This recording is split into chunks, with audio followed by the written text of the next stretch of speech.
good evening. Well, you've heard from Labour and the SNP, but we're also expecting at least 5 nominations from other political parties. I'm joined now by John Barrett, MP of the Liberal Democrats.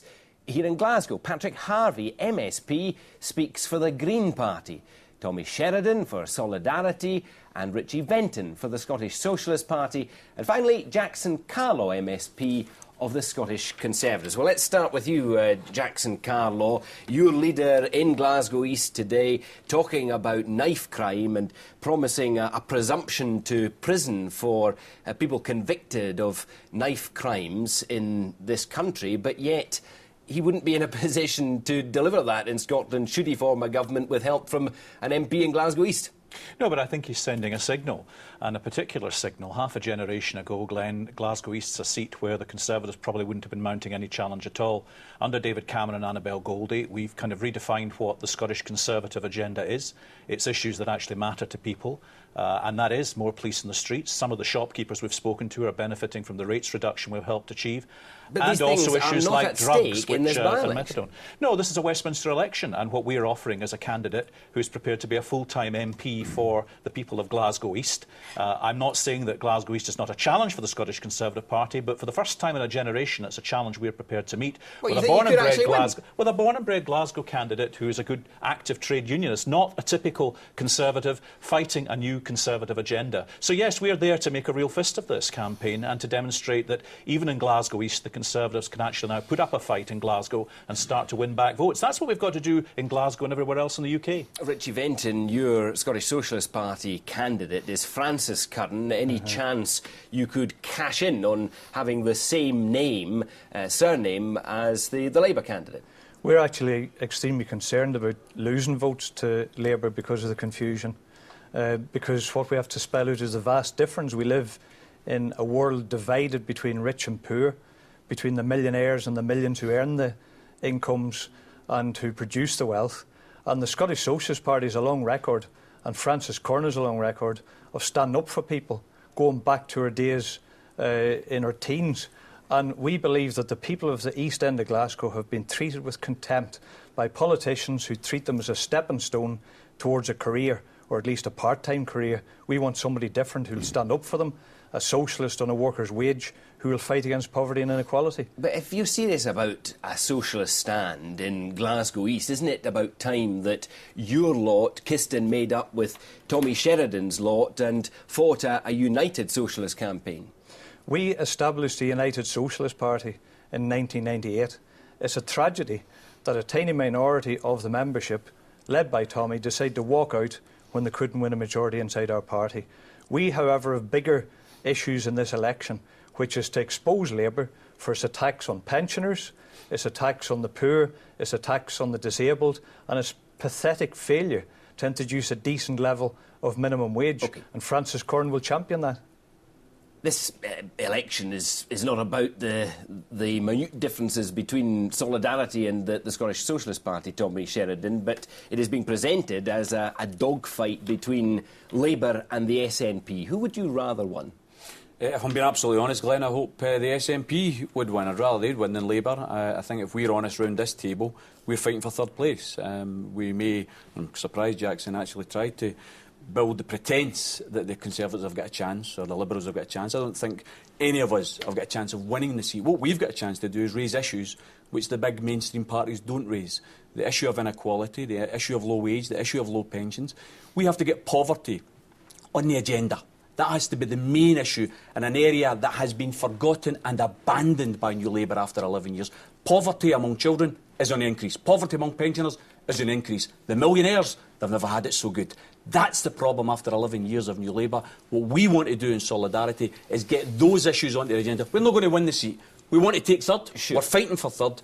But if you were putting me on the spot and saying who would you rather win, I would rather Gordon Brown get a political kicking because he's been Blair's bagman in wars and attacking the poor for 11 years. But isn't it, in those circumstances, your job to make that as easy as possible for the SNP and not stand a candidate in this by-election, which a candidate that may well draw votes away from the Nationalists? No, it's our responsibility as a Socialist Party to offer a socialist alternative to those who are fed up with the big mainstream free market agenda of the big parties. They support big business, they oppose trade union rights and trade union freedoms, they don't support a redistribution of wealth. These are the things which we have to put on the agenda and give people a choice.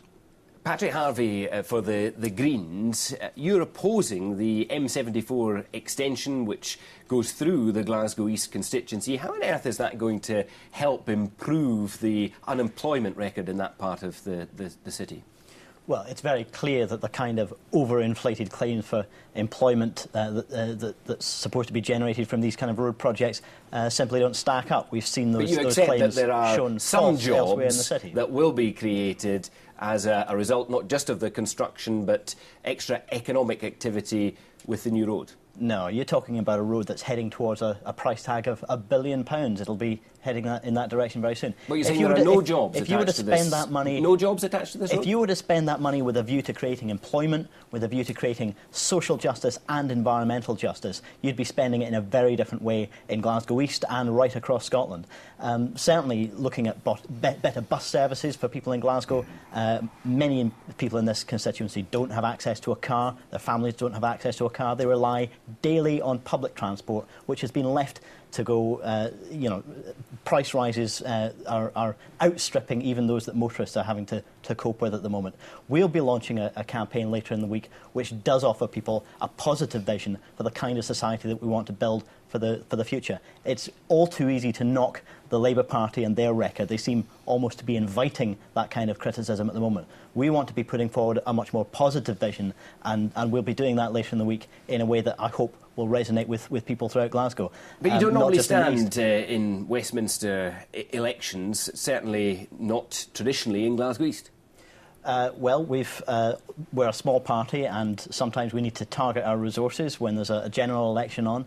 When there's a by-election of this nature, so high profile, I think it's hugely important to give people the opportunity to vote for that kind of vision, because the only wasted vote is a vote for something you don't really believe in. OK, well, John Barrett for the Liberal Democrats, seeing as we were talking about the M74, an environmental disaster from the Green point of view, it was your party in government in Scotland that signed that project off. Well, I think we're here to talk about this by-election and our candidate, and I think that we're starting off... Well, actually, what I'm asking you about is the M74 extension, which is an issue in this by-election, is it not? It is an issue, and I think the people... I've been on the doorstep today. People are concerned about the environment, and they're also very concerned about the cost of living. There's a whole range of issues that are going to come to the fore, and as we've seen the Labour candidate and the Labour Party and their votes in meltdown, there's everything to play for in this election. OK, but aren't you in danger of being squeezed, as perhaps some of the others are, between Labour and the SNP as the first and second place parties in past elections? We've got a tough fight ahead. We're starting off in third place, 1,600 votes behind the SNP. But remember, not so long ago in Dunfermline, the SNP said they were going to win that, and Willie Rennie came through and won in Gordon Brown's backyard. So what I've seen today, I was in that shop where we met the shopkeeper. You had a leader in Scotland at that point, you don't know? Well, no, actually, we were going through a leadership election for the leader of the UK-wide party at that election. All the candidates came up to Dunfermline. You had a leader in Scotland where the by-election was taking place? It was a Westminster election. We actually didn't have a Westminster leader at the time, and we still won it. So I think the issue of leadership is going to focus attention on the party. But certainly I think we've got an excellent candidate, we've got excellent policies. And as I was saying, I was in that shopkeeper's shop who said he was a member of the Labour Party and he was going to vote for the Liberal Democrats. So well, I bet if you hadn't been in, you would have been in after seeing that on Newsnight. I want briefly to go round you all again and ask for your predictions. Who do you think is going to win, John Barrett? I think we've got everything to play for. We could win. OK. Patrick Harvey? I don't know who's going to win. Gordon Brown's going to lose.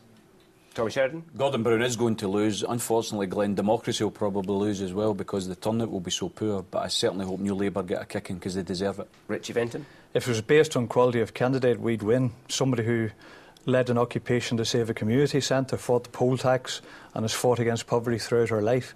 But the biggest earthquake would be a victory for socialism. SNP tremors are more likely. Tory earthquake, Jackson Carroll? The people of Glasgow East are going to win, Glenn. OK.